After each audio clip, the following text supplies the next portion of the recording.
kegiatan tadi yang kumpul semua dengan anggota Babin itu dalam rangka menindaklanjuti program dari Bakalan Pusat tentang aplikasi laporan dalam cara menangani COVID. Terus di samping itu, dari anggota Babin harus kolaborasi sama-sama dengan relawan di desa yang sudah ditentukan oleh Pemda untuk mendampingi desa-desa dalam bentuk posko PPKM.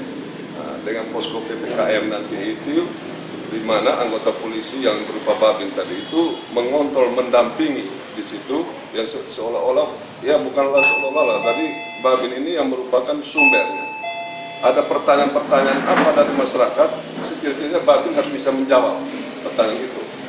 Nah, enaknya kita sekarang, ada aplikasi kita sekarang yang namanya aplikasi BOS Online System.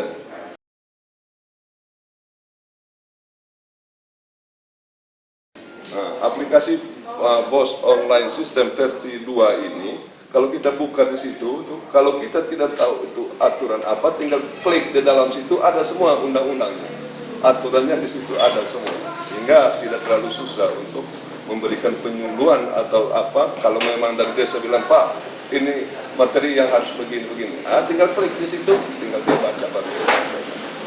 PPKM tadi apa tadi?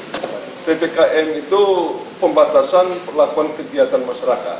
Jadi ini kan sebenarnya kan aturan kemarin itu kan ada beberapa provinsi itu, termasuk salah satunya NTT yang harus berlaku itu PPKM karena indikasi masih terdapat banyaknya COVID.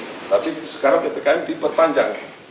Ada yang diperpanjang mungkin sampai tanggal yang ditentukan untuk kapan selesainya, dilihat dari situasi COVID-nya seperti apa. Dimulai sejak kapan itu, Pak? PPKM itu dimulai bulan awal April kalau tidak salah itu. Awal April itu. Sejauh ini menurut pengamatan Bapak sendiri seperti apa? Kita dengan adanya program PPKM, posko PPKM itu, pengamatan saya berdasarkan data laporan dari gugus tugas yang dilaporkan tiap hari, indikasi berapa orang warga Sabu yang terjangkit, sekarang sudah turun semua. Bila ini ada yang satu hari itu 0, macam ini kemarin 0, 2 hari lalu 1 yang terindikasi. Makanya saya sampaikan kepada anggota Babin, karena di situ laporannya saya cek di kecamatan mana, di desa mana, saya perintahkan anggota Babin untuk cek kepada yang bersangkutan, menyampaikan penyuluhan untuk dia tidak keluar dari rumah dan melaksanakan isolasi mandiri. Terus hingga hari ini, apakah semua desa sudah siap dengan posko-posko di masing-masing desa? Sebagian besar sudah. Posko itu sudah, ada beberapa tadi yang saya tanya anggota Babin itu ada yang belum. Itu karena kelihatan pengaruh SDM daripada aparat desa itu. Kemungkinan terganggu dengan anggaran tahun lalu yang belum dipertanggungjawabkan. Kebanyakan seperti itu. Sehingga ada macet. Tapi 1-2 desa aja lah. Tapi sebagian besar sudah.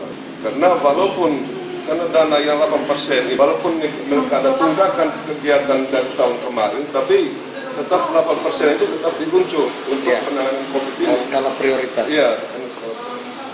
Jadi walaupun belum ada penetapan APBDes di desa, sudah bisa digunakan, dicairkan untuk mereka. Dicair untuk anggaran itunya, yang 8% untuk anggaran COVID. Pak Kasat Binmas, kita memberikan himbauan ke masyarakat luas di Kabupaten Saburai Jua terkait penanganan COVID yang sementara digalakkan. Untuk bulan ini dengan 2 bulan ke depan itu, saya selaku Kasat Binmas menyampaikan beberapa ultimatum kepada anggota Babin dalam hal penyuluhan itu. Prioritas ada 2 topik.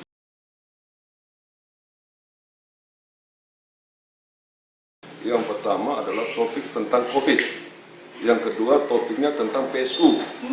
Agar dalam menjelang PSU, sehubungan dengan COVID dalam hal ada beberapa kandidat yang turun ke desa untuk berkampanye, harus dikondisikan jumlah masanya dengan harus mentaati protokol kesehatan yang ada. Karena itu sangat penting menurut saya, sehingga saya sampaikan itu. Dan itu yang dilaksanakan sementara yang dilaksanakan oleh anggota Babin. karena dilihat dari situasi dan kondisi apa saat ini di Kabupaten Saburai Jua. Nah, kebetulan di Kabupaten Saburai Jua menjelang PSU, maka sampaikan pesan moral kepolisian itu kepada masyarakat untuk tetap menjaga situasi Kamtibmas di desa. Ya, dalam penanganan COVID ini terhubung dengan PSU, di kemudian hari jika ada dari kandidat-kandidat yang akan mengikuti PSU mungkin melanggar prokes, kira-kira tindakan apa yang akan diambil oleh Polres? Artinya segala sesuatu itu setidak-tidaknya daripada kandidat atau semua kandidat itu sudah ada MOU dengan KPU, aturan mainnya mereka sudah mengetahui. Nah, paling-paling pada saat itu nanti sepanjang kalau umpamanya ada hal-hal yang bertentangan dengan itu, kita komunikasi dengan gugus tugas. Kan begitu, gugus tugas kabupaten bisa menghimbaukan mereka. Kalau mereka masih tidak melaksanakan itu, terpaksa juga dengan Gakumdu yang bagian daripada acara dalam pelaksanaan, dalam penegakan hukum dari pelaksanaan pesta demokrasi itu nanti kita sampaikan kepada mereka.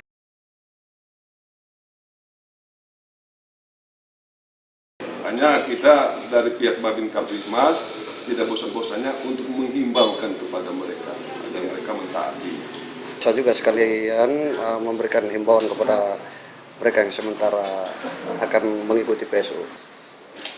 Kepada beliau-beliau sebagai pelaku pelaksanaan, pelaksanaan pilkada PSU menjelang PSU untuk Kabupaten Saburai Jua, saya yakin dan percaya bahwa beliau-beliau itu orang-orang mengerti dan orang-orang yang terpilih, sehingga apapun aturan mainnya pasti mereka memahami. Dan saya tidak perlu lagi harus menyatakan harus begini, harus begitu, tapi saya yakin dan percaya mereka sudah mengetahuinya. Hanya harapan saya, tolong ciptakan kondisi yang baik di masyarakat, agar masyarakat itu tetap situasi Kamtibmasnya tetap berjalan dengan baik. Proaktif. Siap. Nanti kolaborasi kerjasama dengan anggota Babin untuk nanti sama-sama.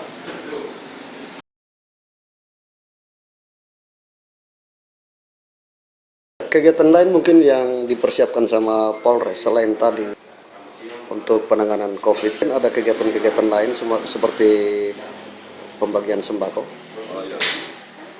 Untuk pembagian sembako, kebetulan yang secara terpusat itu sudah selesai dibagikan, tapi masih ada beberapa yang masih ada stok dari Polda itu. Contoh yang sekarang ini dari fungsi Sabara. Kebetulan ada pengawasan intern untuk satuan Sabara. Di samping itu pihak dari Polda ada membawa sedikit sembako untuk masyarakat yang mengalami bencana kemarin. Mungkin terpusat di desa Pitinalede. Setelah nanti ada pemeriksaan sedikit di ruang Sabara, beliau-beliau dari Polda dibantu dengan anggota Sabara dari Polres ini untuk sama-sama backup beliau ke lokasi yang telah ditentukan itu untuk membagi sembako.